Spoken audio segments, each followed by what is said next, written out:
away we go.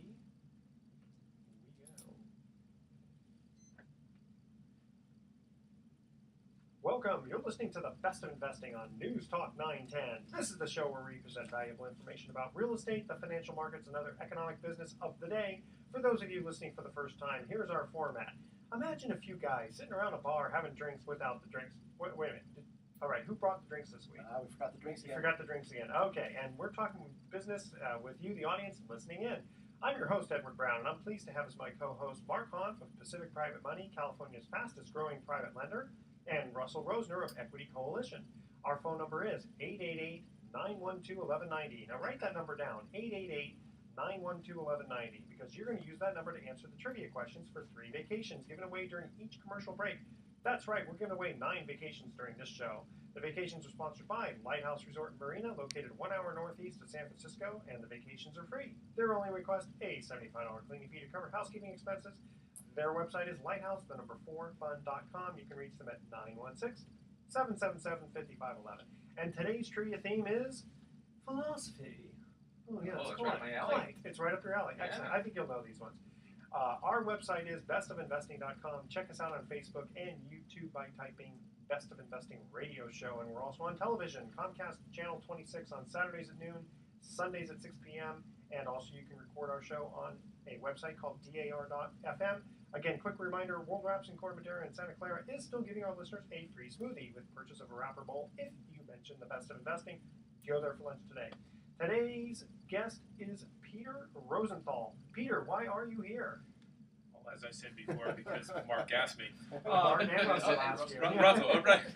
Well, you know who Close. asked you. Right. Real estate. Here to talk about real estate and real estate development and the changing markets. I've been involved in real estate since I was a kid, and that was a long time ago. And mostly in a very diversified background from finance, construction, and sales. So what are you working on these days? We're doing really three separate areas of our business. One is flips, which we got into in about 2008. Mark knows a lot about that. He Buy, lends fix, money and to a flip. lot. Yeah, Buy, absolutely. fix, flip. The other is a long-term strategy where we're buy and hold mostly larger apartment buildings. And then the third area is straight-up development. So with the market the way it is today, and I'm hearing from a lot of my borrowers, people who come to Pacific Private Money Loans to buy property, fix and flip, they're saying there's not a lot of product on the market right now. And where are you finding the opportunities today for the real estate investor out there? Well, so when you go back to 2008, we were buying, there was a ton of property, and it was really easy to go into a house and spend $15,000, $20,000, $30,000, and you could make a profit on it. These days, we really look at properties that are broken, foundation issues, major issues that the mom and the pops don't want to get involved in, and they're probably slightly longer cycles than a lot of the traditional flippers. Well, it's not a bad strategy because sometimes you uncover a lot more than you thought. It's better to just hand it over to someone. Yeah, and Right. you need more expertise as well, so there's Yeah. less competition for those Yeah. properties. I mean, we've got a house in Mill Valley that we picked up that was, pot house that had pot like marijuana. Pot. Pot. It's a pot house that had pot. Okay. Formerly head pot. Normally, It was actually made of it. right. So but there was it was built on a hillside, and there was water coming down on sandstone, water coming down through the house, and it had a ton of moisture in the house. And we've actually, basically, dug out the entire bottom of the house. Turn it into a water slide park. Exactly. Yeah. So what Exactly. you're saying is correct me if I'm misinterpreting it, is because of the competition for the fewer homes on the market today, it's the easy stuff. That's just what we call in the industry the lipstick remodel, the stuff you just put in new Exactly. carpet. Those things are getting priced up, I think. Is Yeah. what I'm seeing, and the ones that require a lot of work, that's where the opportunity. Right, really is. and it's the assets that the banks don't understand, or that somebody just wants out of, and really our specialty is getting in there and uncovering really coming up with a plan to remedy or cure the problems. Well, one of the best loans we ever did back in the late '90s had to do, or yeah, I think it was in the late '90s, was this guy who had purchased a property, and the guy before him had decided, yeah, I think I want to just gut this place and remodel. Well, he gutted it, and then he woke up one day and said, nah, I just want to move.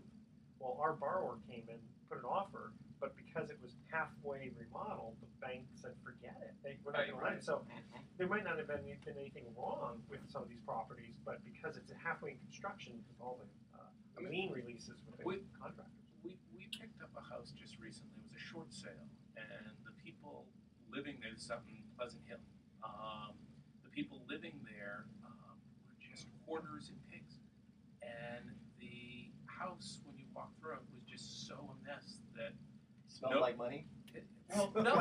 In fact, we didn't really know. We had, in our, we sort of went through and evaluated the property and thought, oh my God, there's just a ton of work here. Yeah. But when they moved out, we realized it's like, this is a small job. This is really easy.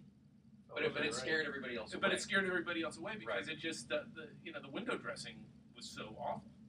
What are some of the pitfalls for people who are considering maybe buying a piece of real estate, buying a property that looks like it has substantial remodeling to do or rehab to do? Pitfalls. Pitfalls, for some Challenges. for the investor. But no. I understand that. I just the biggest pitfall is in not doing proper due diligence on the front end and not understanding what you're buying. And so, like a lot of people that buy on the steps, they do a quick walk around the house. Forget about the title issues. Just talk about the physical issues of the house. They just walk around the house and they say, okay. Okay. They just walk around the house and they put in the price, but they don't know if they have a major foundation issue or if you have to rewire the entire house. They might be able to pick up if there's a roof issue from walking around. There's just a lot of issues there. Can your company help people that might be in that very situation where they purchased a property and it's over their heads? If someone's yes, on a joint venture basis, we wouldn't do a consulting thing. I mean, we're in it there to make money. Yeah, exactly. That's okay. So Mark does the lending Right. for those kinds of people because he doesn't do the joint venture. So Yes, I got to get you two together. Yeah, I mean, we really, I think, specialize in really troubled assets that most people want to run Can away you give us from. an example of what's the biggest trouble asset you see? I mean, this is sort of this deal we were talking about earlier where I gotten involved in a 40-unit building outside of Davis, California. And it's just been bleeding money.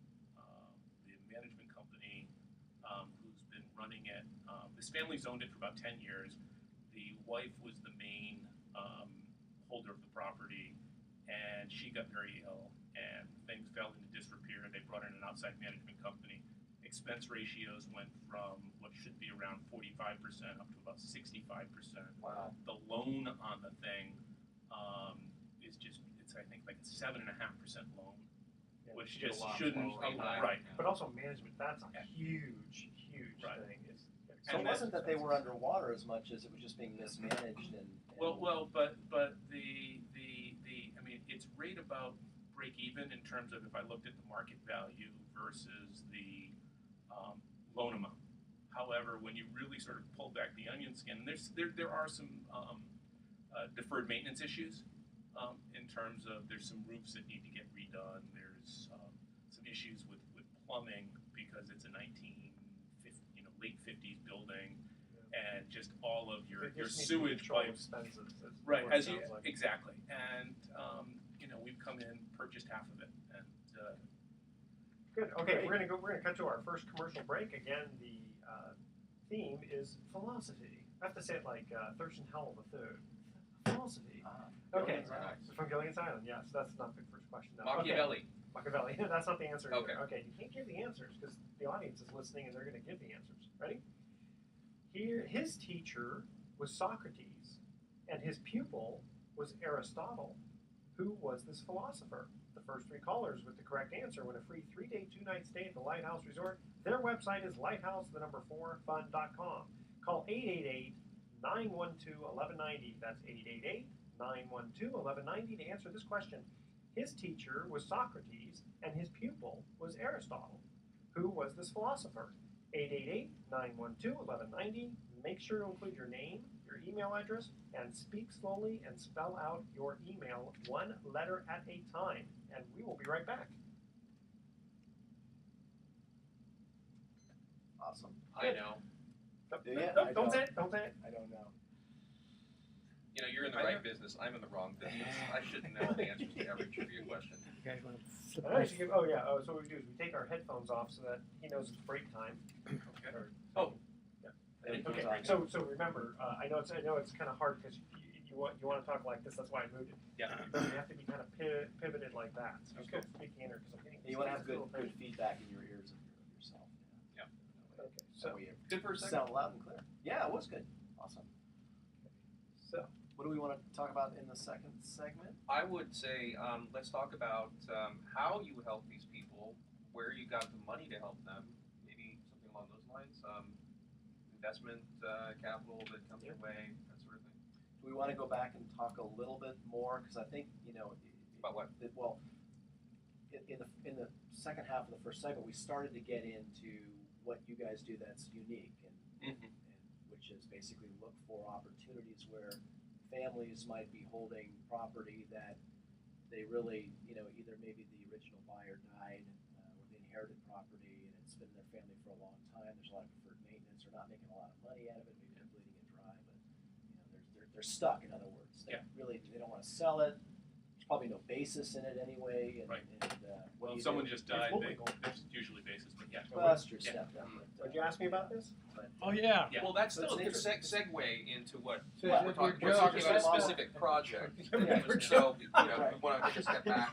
I know what you Right, meant he to was say. talking about Everyone Jim Jones, Jones. Right, he put Kool-Aid. stepping Is that back. Jim Jones' The overall Kool-Aid? the opportunity as a real estate No, investor it's not Jim to Jones' Kool-Aid. It's not find Edward Jones' Kool-Aid either. opportunities out there that maybe are not foreclosure opportunities. Hey, which get back everybody's going for right now. Yes, Here's dear. Yeah, and Here's that's a In sort of, fact, distressed situation This that's not is foreclosure perfect just for related, what you it's just said. Okay, family let me see ownership what this related. is. yeah, I mean, and it's interesting because our business plan, Oh, while Kramer, really is Kramer. almost non-existent, but it really is Yeah. go where everyone else isn't. Exactly. That's If advice. that's where they're going, That is then totally look good deeper advice. and go You in the gotta other move direction. this Oh, one out. run the other direction. If that's why am I spacing out the wealthy one of the wealthiest. What are you businessmen gonna do with me? in the country is, Buffett? Buffett. That's the question I've been asking Can- myself everybody else is for doing about the 6 opposite. months now. Can I be your pet? Can you be my pet? Yes, my pet Kramer. Do Ready? you want some water, by the way? I'm good. Okay. Bread and water. All I heard was That's Pet it. Kramer. What was Yeah, that all about? Pet Kramer. Oh, the lake thing, the Oh, noodle. yeah. Yeah, it was just Kramer. What am I going to do with you? My friend had a pet boa constrictor named Kramer. Ah, Kramer's a great name. We watched him eat a big mouse. Is that your first name or last name? It is your first name, It's my right? middle name. Middle name? Is It's it? all three names. Yeah, it's all three. Kramer, Kramer. versus Kramer. He's his own law firm. That's yeah, right. I used to go Kramer. And what's the last name?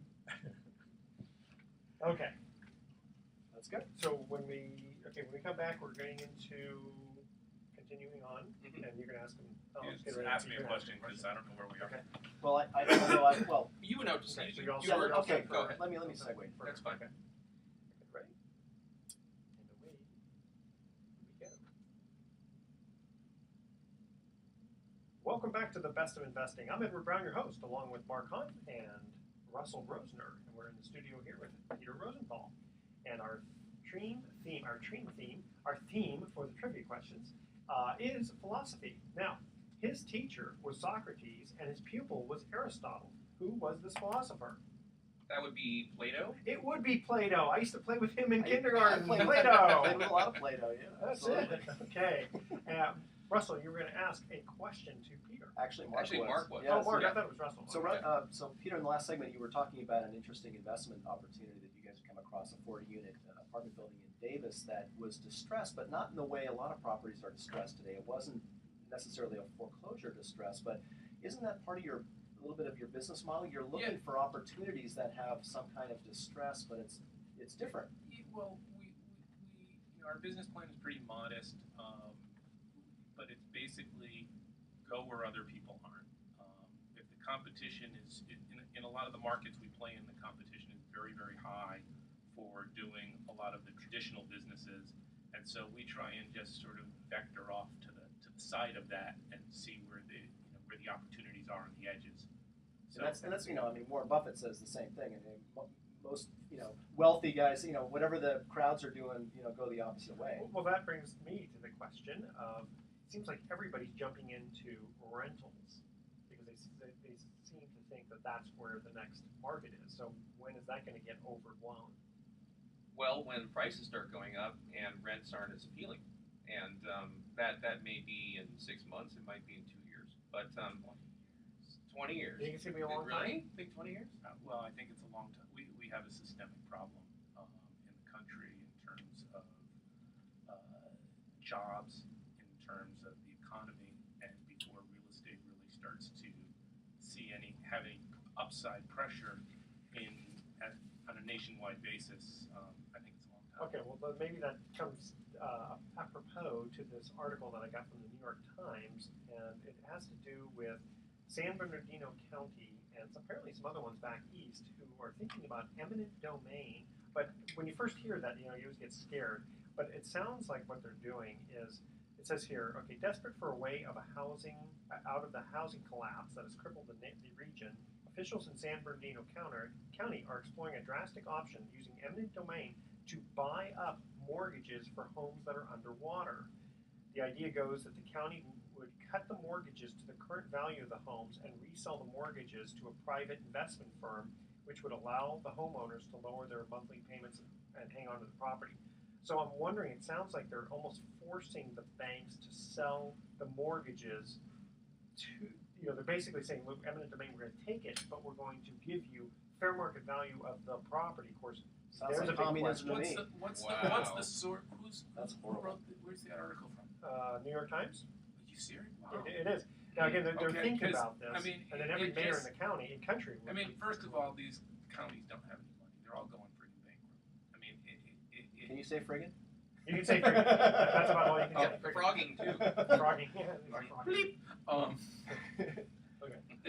the Well, idea that counties with a lot of distress have the financing to buy up a large pool Float of mortgages. bonds, right? Or what they do, they resell the mortgages to a private investment firm. Basically, well, they well, get that actually, first. actually- No, right, and if they're bringing in First. outside, so really privatizing the city, now that's a, I mean, that's a long road Well, to hoe. here it's weird because I hate the word eminent domain, and And, you know. and there's some issues with what was the statutes for eminent domain. Right. Yeah. Who For the owns public those good. mortgages? Okay. I mean, these are public companies that own these mortgages. Well, yeah, they're banks, but go ahead. Yeah, I think this is something that a lot of people don't know about as well. It's a very similar thing going on in the city of San Francisco. The San Francisco Housing Authority is actually doing a joint venture with a private investment firm, where the private investment firm is providing financing for, lower income families in lower income areas, which aren't very many in San Francisco. Yeah, really. But they're doing a private-public partnership right now to keep people in their homes. Okay, but let me interrupt for just a second here, because how I read this was more of, okay, you've got these banks. Let's say the loan is $300,000. The property's gone down to $200,000. Now, what does the bank want to do? In theory, they want to if they're not going to extend the loan or do a loan modify. They're going to foreclose. They're and going to lose the foreclose. money anyway. They're going to take it, and then they're going to try to sell the property for fair market value of $200,000, right? But they got the mortgages for 10 cents on the dollar in the first place. No. I mean, Banks they don't just- want yes. to recognize the losses, so they want to stretch this out as long as possible. Because every time they foreclose, or every time, this is why there's no product on the market, because there's a lot of houses in trouble, but the banks do not want to take the losses. See, And they that's changed the accounting rules a couple of years back so they don't have to do mark to market. And so this is where your systemic problem is that we've got a boatload of problems out there, but we're doing what we're trying to do, what the country's trying to do is keep interest rates low enough and try and get the stimulate the economy, Right. and that will sort of get us out. But I got to go back to Russell. When you said that they're getting some of these loans for 10 cents on the dollar, who cares? From the bank standpoint, a $300,000 loan, they paid $30,000, and the San Bernardino wants to buy for 200,000. Sure, that's a profit center. Yeah, I mean, so, all those banks that went out of business, they were the banks that exist right now were forced to buy their portfolios from them. But the deal was, since the government was imposing this upon them, was they got the mortgages for a lot cheaper than the actual coupon and the actual loan balance. well, and also who's going to determine what fair market value of the house is. But here's one of the problems that they're coming into is they're saying that the allowing a government entity to act as a lender would discourage banks from granting loans in the area. And I could see that, right? With the fear that I'm not going to lend over here because who knows that one day eminent domain they may Like just a go. red line San Bernardino. Yeah, exactly. And so the idea to use eminent domain to seize mortgage, I love that word, seize mortgages, first came from a group of venture capitalists in San Francisco, Mortgage Resolution Partners, who would collect a fee, of course, for each of the restructured loans. I know those guys. You know, yes. So they're all, I don't know them, but they're all gun ho for this, right? And so someone had said here, I always look for places to cut so I can make do right and make my loan payment, but the odds are really against me for a long time. I'm willing to start over and take another 30-year loan, but nobody's letting me do that. So I thought it was very interesting to see. Here's okay. Well, one more thing here. Okay, it says if the government has the ability to abrogate the contract, it will, at the expense of the bondholder, the investor is going to do one of two things: require a tremendous premium for the risk they're incurring, or just not invest at all. It would be a risk factor that would be impossible to underwrite.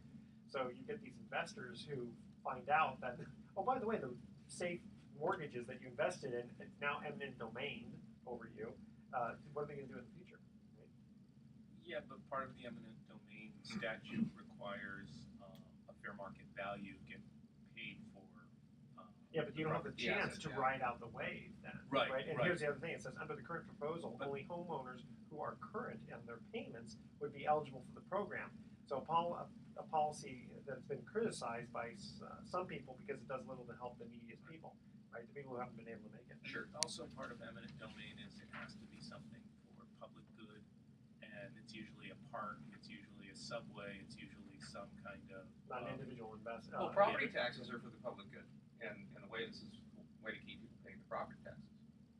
Well, that's true. Well, weren't they also talking eminent domain years ago, a few years ago, about a condo developer where they were just going to, take the property from somebody, I don't remember who it was, and then say, yeah, but we're going to give it to this developer to go ahead and build a shopping center. I heard about that. Yeah. So I'm not sure if that's in the best interest either. All right, guys, we're going to go to a quick commercial break here, and let's see here. First of all, on our special trivia question, where the winner is going to receive a free 2-night stay at the Mount View Hotel and Spa. So listen to this. Experience the art of relaxation at Mount View Hotel and Spa in Napa Valley. Mount View Hotel and Spa is a green hotel celebrating 100 years of hospitality and set in the center of Calistoga's many pleasures. Contact their friendly concierge staff 24/7. Call 800-816-6877 or visit them online, www.mountviewhotel.com. And I don't know, did you guys look at the website? It looks pretty awesome. It looks really cool. Okay, and here is the special trivia question. Almost a third of American households have one, but only use it a couple of times a year. What is it? Here are the rules. No previous winners on Best of Investing can enter, and you have to email Edward by midnight tonight, and the winner will be randomly chosen from among the correct answers we receive. We'll announce it next week. And here's the second trivia question, because we're going to commercial break, and the trivia theme is philosophy. Okay, what was the name of Martin Luther King Jr.'s famous speech called? The first 3 callers with the correct answer win a free 3-day 2-night stay at the Lighthouse Resort. Their website is lighthouse4fun.com. Call 888-912-1190. That's 888-912-1190 to answer this question. What was the name of Martin Luther King Jr.'s famous speech called? Call 888-912-1190. Make sure to include your name, email address, and remember, please speak slowly and spell out your information for us one letter at a time. And we will be right back.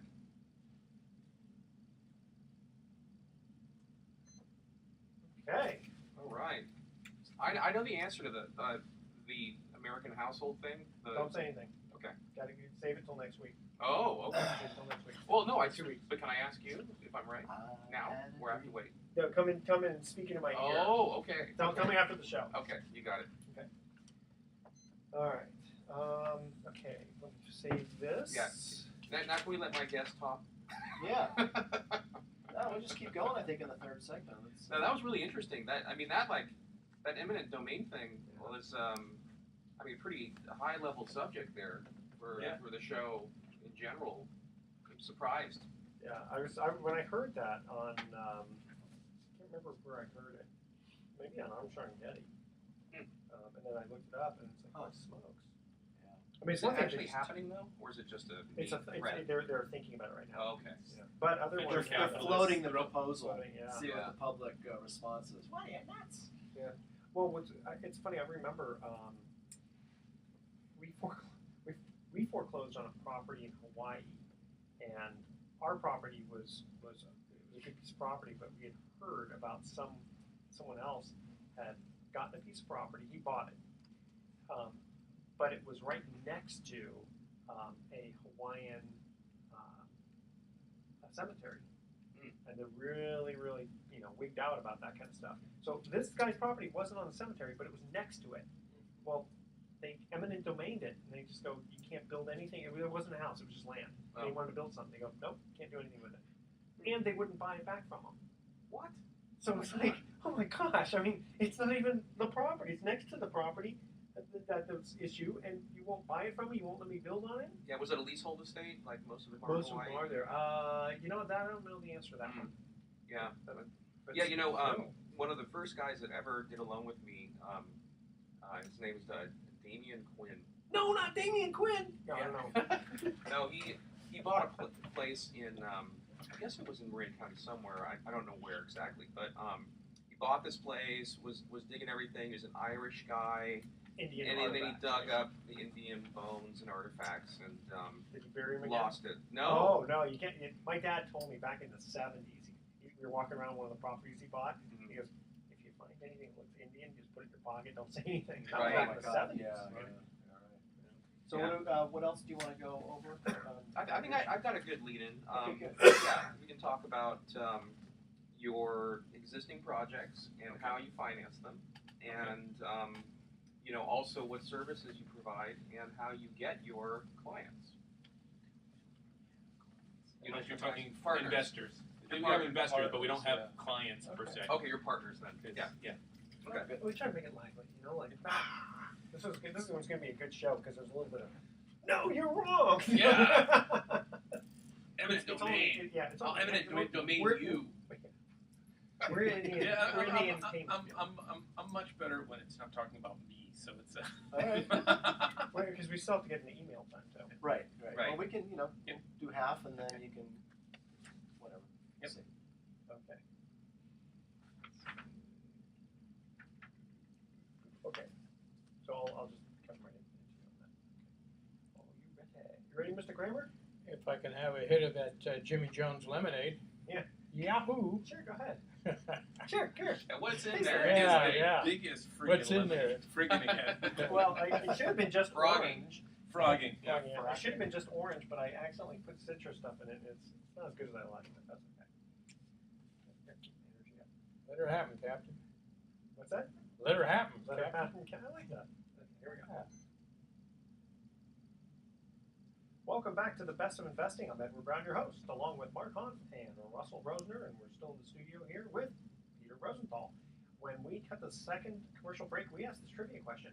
What was the name, and again, the theme is philosophy, what was the name of Martin Luther King Jr.'s famous speech called? Anybody? Everybody? I have a dream. I have a dream, yes. Didn't Susan It's Boyle not sing had, it that was song? have. Didn't Led Zeppelin sing something? Oh, Mark, you're very good. Wow. Forget the rest of the show. I want to hear you sing it. Sing it, baby, sing Just it. sing the rest of the show. Okay, Russell, you That's all wanted to there ask is a to say. question?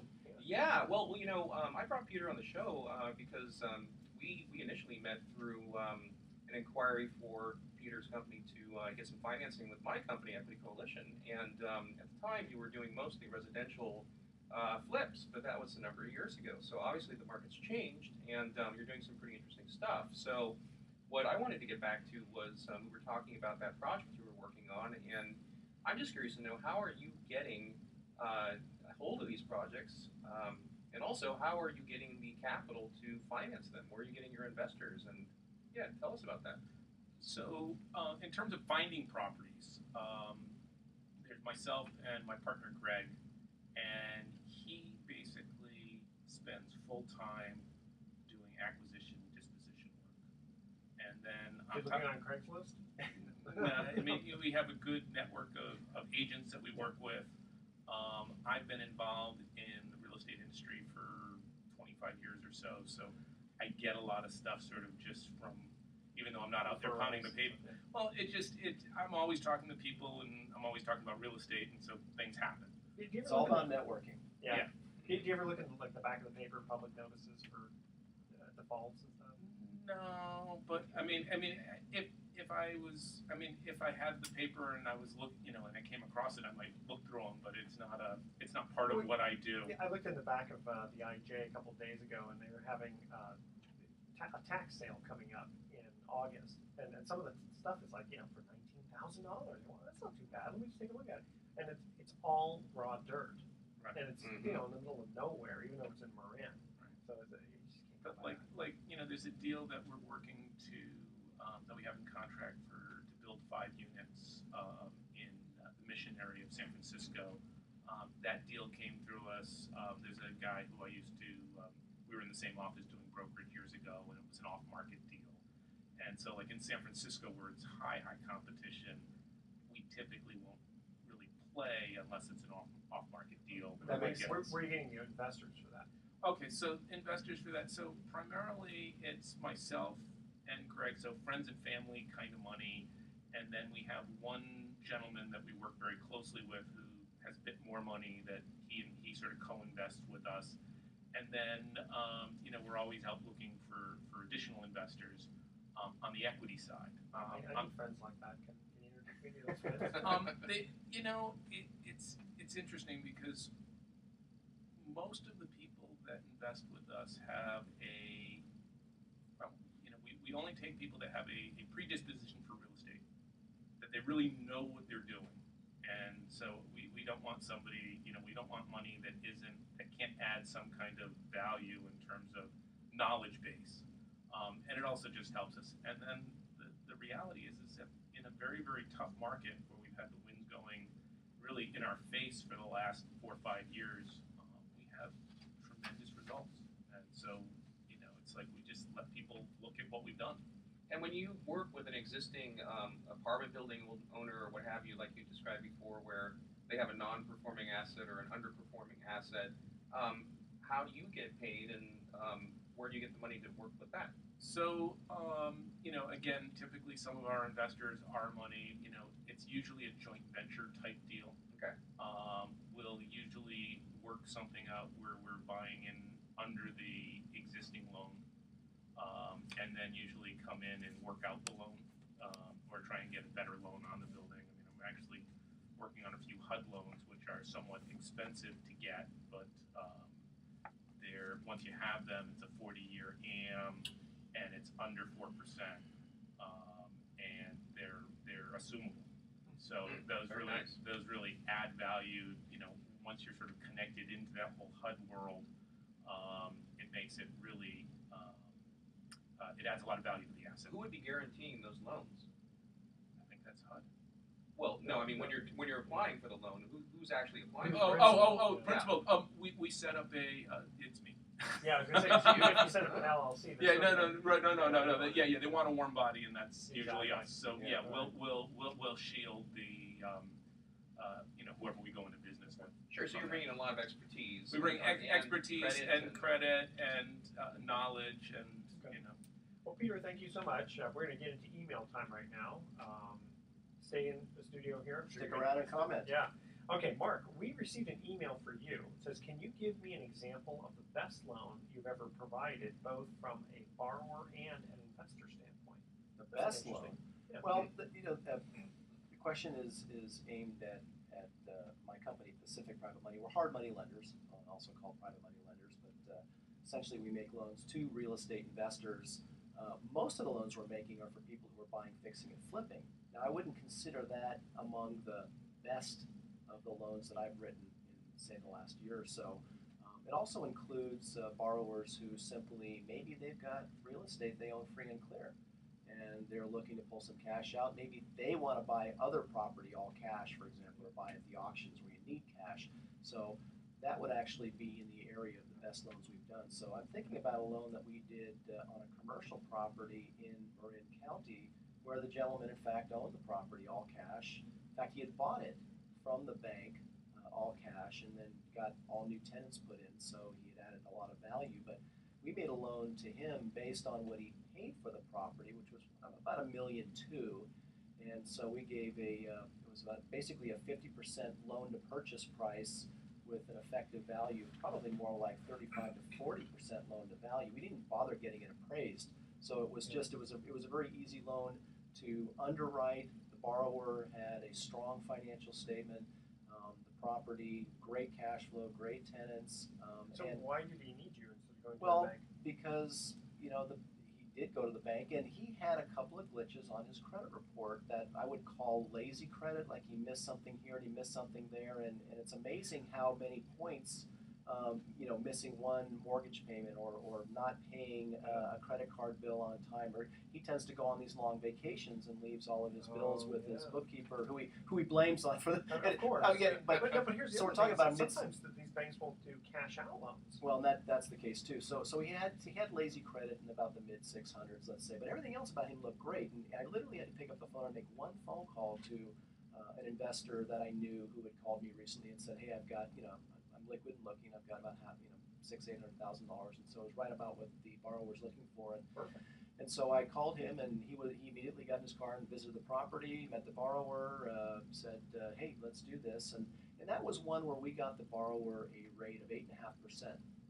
And that's a lot lower than we normally do. I don't do a ton of single-digit interest rate loans, quite frankly, because most of our loans are short-term.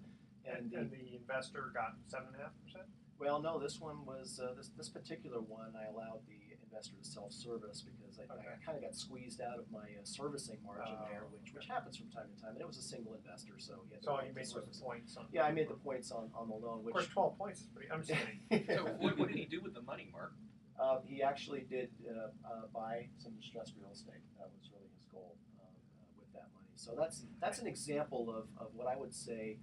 Those of us in the business of making hard money loans, those are what we call cherry deals. Yeah, those are perfect. A good borrower, strong borrower, bank worthy if the banks were making those kind of loans, but they're generally not. And they come to us, and we can usually do it very, very fast and be competitive when we have to. Okay, I can imagine listeners hearing that kind of a story and then saying, "Okay, Mark, I'd like to invest with you to get that kind of deal."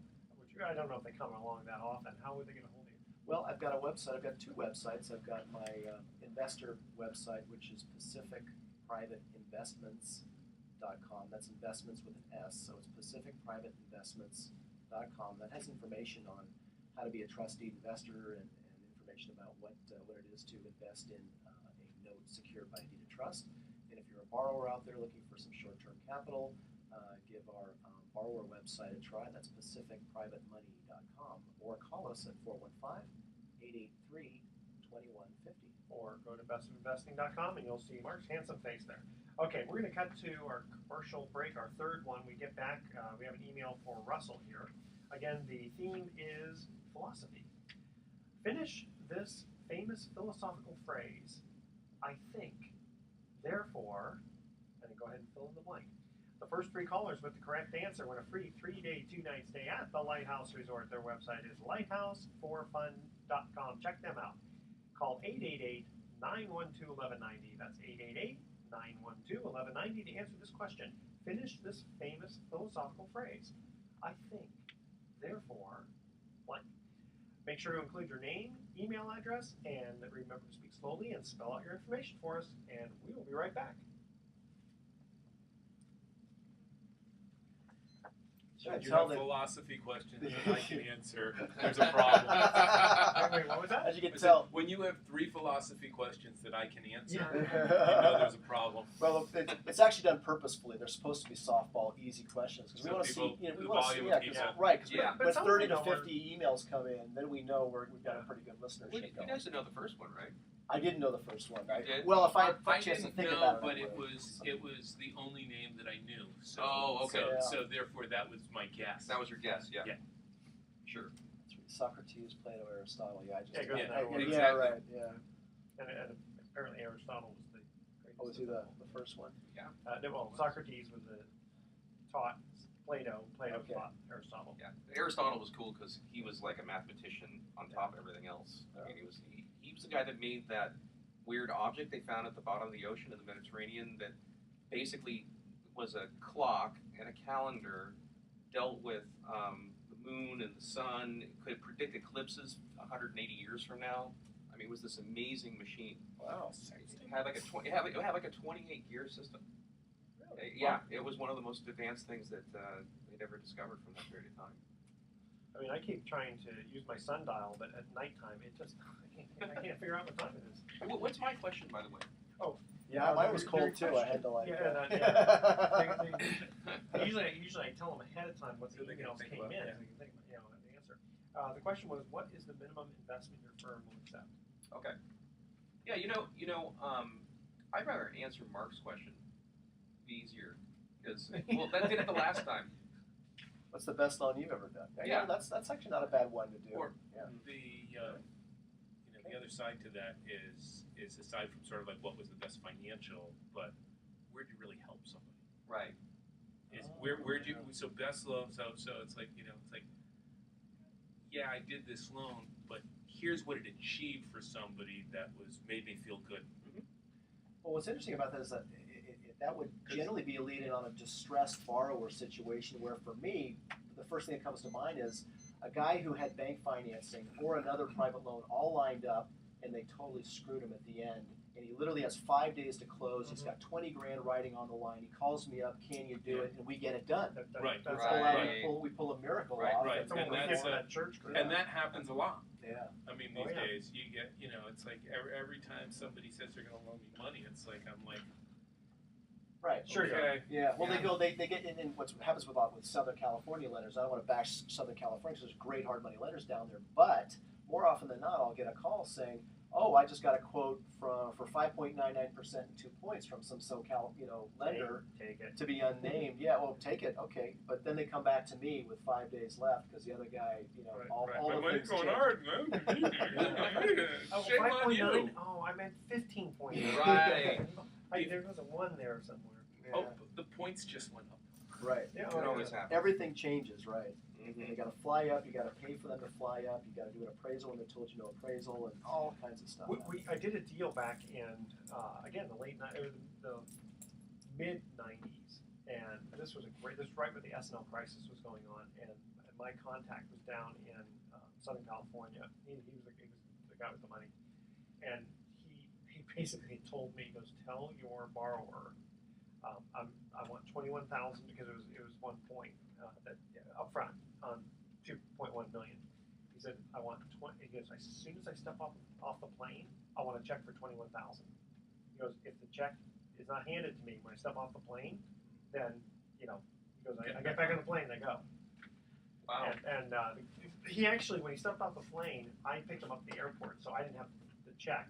But when we went through all the stuff, he didn't ask for the check until the very end, Mhm. and he got his check, and then sure enough, he funded the loan. So it really was a real thing. It wasn't one of those, give me the money so I can go fly around the world type thing. Right. Okay, we got 12 minutes to go, so this is good. So, are you gonna? What question you gonna ask them? So I will ask him if you want. I'll just say that we received an email for you, but you want to answer his email. Well, That's okay. there's not much. I mean, that's just That's a okay. yes or no question. It gives me no opportunity to really talk. What's your minimum investment? Here you go. But I want to answer. Next. I want to answer Mark's question. It Yeah. depends on the type of loan. Yeah, right. Okay, well, That's well, fair. Depends on which program. We have 15 different programs. Well, we're Let Okay, me explain. Well, explain we're just it. going to have to tell this listener that his question won't get answered. That's okay. No, no. Oh, did you tell him that he was going to be? It was Well, gonna be no, answered? no, Oh, no. okay. But then you get emails, and we ask, hey, what's this? They ask questions, and we go, okay, well, who's the most appropriate one for this? Right. So, I mean, that one could have also been for one. Sure. It doesn't say specifically for him specifically. But sure, no, we'll just ask the same. Yeah, and you can answer that Hey, boss. if you want. You know what? Why don't you answer both? Hey, there you go. All right, just say what's the minimum investment? Say Sure. This is this, but I also let me tell you what we've done. Yeah. Okay. That'll work. Fair enough. You guys ready? Okay.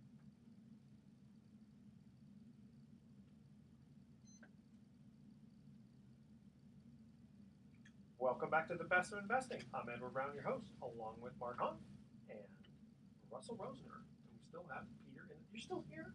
I'm glad you're here. Okay. When we cut to the third and final commercial break, we asked this trivia question again. The theme is philosophy. Finish this famous philosophical phrase. I think, therefore. I am what I am. That's right. That's Popeye. That's Popeye. Wait a minute. Wasn't he one of the major philosophers? Yes, he That's was. right. But Popeye also was. the Moody Blues. You remember that song? There was a part, one of their songs, they go, I think, therefore I am. I think. Anyway. Okay. You must be older than me. I am. Mm-hmm. I'm 120. Okay, but I look good for 120. Russell, we received the email from you that said, what is the minimum investment your firm will accept? But I think you also wanted to answer another one, so answer this one and then answer the You other want one. to answer my Sure. question. Sure. Well, I do, but yeah, it's really all based on product available. In other words, loan product available, and Well, tell people what you do first. Oh, sure. 'Cause I know yeah, what you do, but not everybody does. Yeah, Equity Coalition, we arrange financing for borrowers just like Mark's company does, but we sort of focus a little bit more on larger loans in a larger demographic area. So Southern California, Northern California, Nevada, Arizona, and we also love commercial properties as well. So what I'm getting at is that typically you have to match a loan amount with an investment amount, and of course in the Bay Area, which is really our primary focus, most loans are going to be $100,000 and up. So that's unfortunately the answer. Probably $100,000 and up. Okay, But give yeah. us your best loan from a borrower and an investor standpoint. Sure. Well, this was a pretty feel-good loan. We did this a long time ago, but I was approached by a group of nonprofits that all were leasing a building in downtown Oakland, and there was a nonprofit for kids that were ill.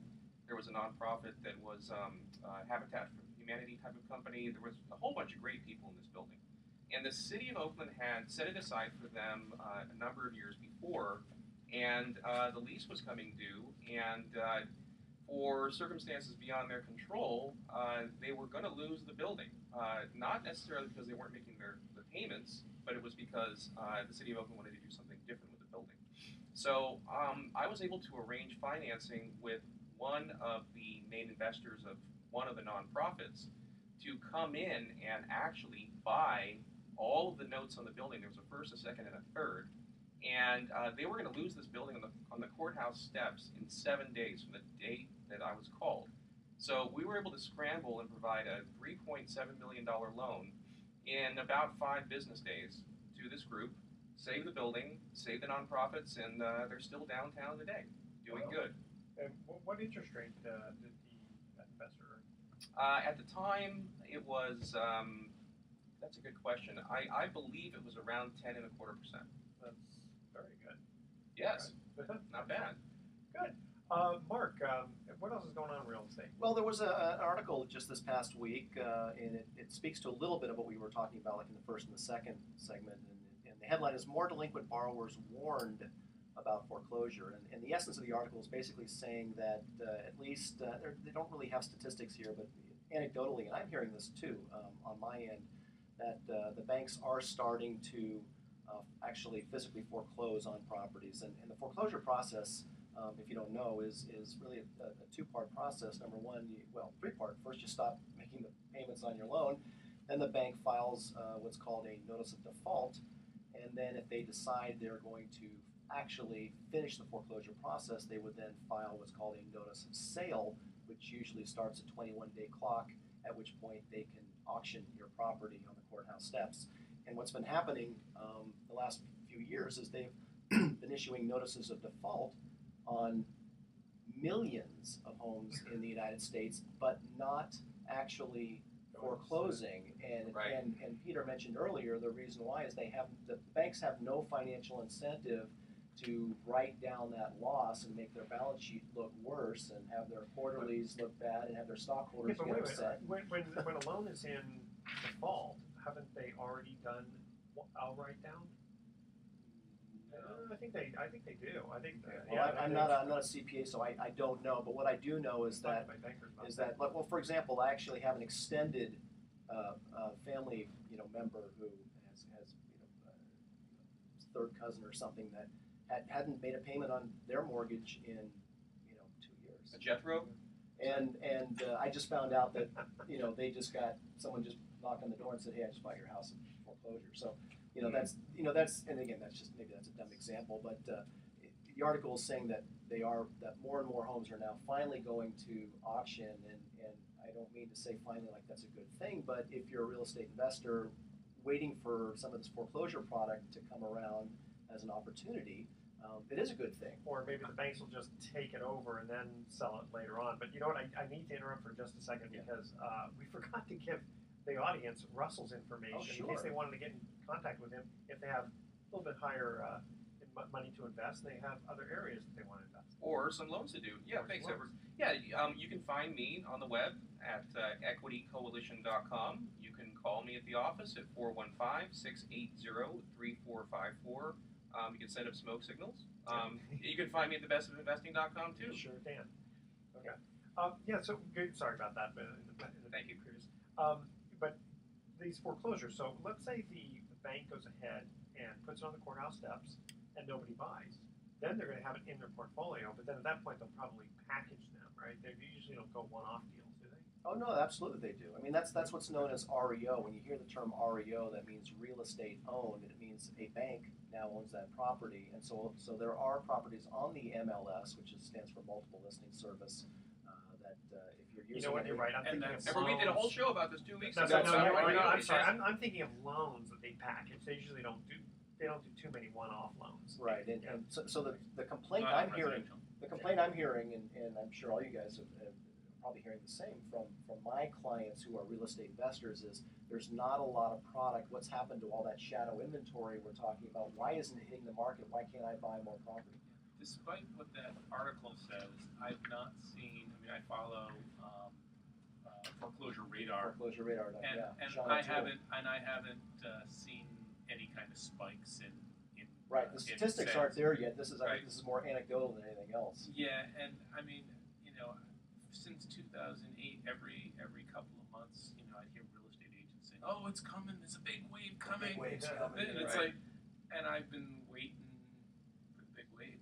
Edward, one of your clients that you referred me to last week is actually in this very situation where notice of default was actually filed and the sale date's been actually scheduled, and he's in quite a lot of distress. And I didn't put him. By the way, I didn't put him in there. Just so you know. I'm glad. But just to sort of finish it up, what I told him, which I think is a general rule of thumb, is that once a property actually is scheduled to sell, it's very rare that it actually sells because all you must do is hire a good attorney to delay the sale. And what do you think about that, Peter? Yeah, exactly. I mean, you can hire an attorney, or if you're going through the loan modification process, just actually getting the right people to start the process will then delay it. Well, the banks tend to dual track. Oh, okay. Well, it took a month. He said it took him a month to actually get the payoff amount. Right. He just recently got it, and so I mean, what is the attorney? Does the attorney just find anything to just say, "Hey, look, he's going through financing now," or there are numerous reasons. There are numerous reasons why they can ask for proof that the bank owns it. Yeah, we had the old robo signing. Yeah, but I mean that's give me the proof that you actually hold this note, and that will send them in a tailspin, for a couple of months. Right. So people are sitting around for years with a notice of default, not paying their mortgages, and their homes have still not been sold. Right. So postponements are very, very common. So Peter, I'm curious because I like to ask anybody who's in the real estate business, when they come on the show, what does your crystal ball tell you about what's going to happen with these millions and millions of so-called shadow inventory homes that are either non-performing or underwater? I mean, what do you think is going to happen in the next few years? If I only had tomorrow's Wall Street Journal today. Get on the races. It just all depends. I mean, if we can actually get the economy going, if we can create some type of jobs, then maybe we can pull ourselves out of this a bit faster. There are so many crosswinds between economic cliffs, political issues, elections. We have an entire political system that's afraid to deal with problems, and that if I was a betting person, I think that whatever your house is worth today, in 10 years from now, it may be the same thing. Wow. That's pretty dire. Not really. I mean, and that's countrywide. I mean, Bay Area might be its own little anomaly because we have better. Right now there's still a cycle of jobs here. There's some employment. So as you go from San Francisco through the peninsula, we are seeing multiple offers on things. We are seeing prices going up. But if I move out to West County and Contra Costa, it's going to be pretty flat.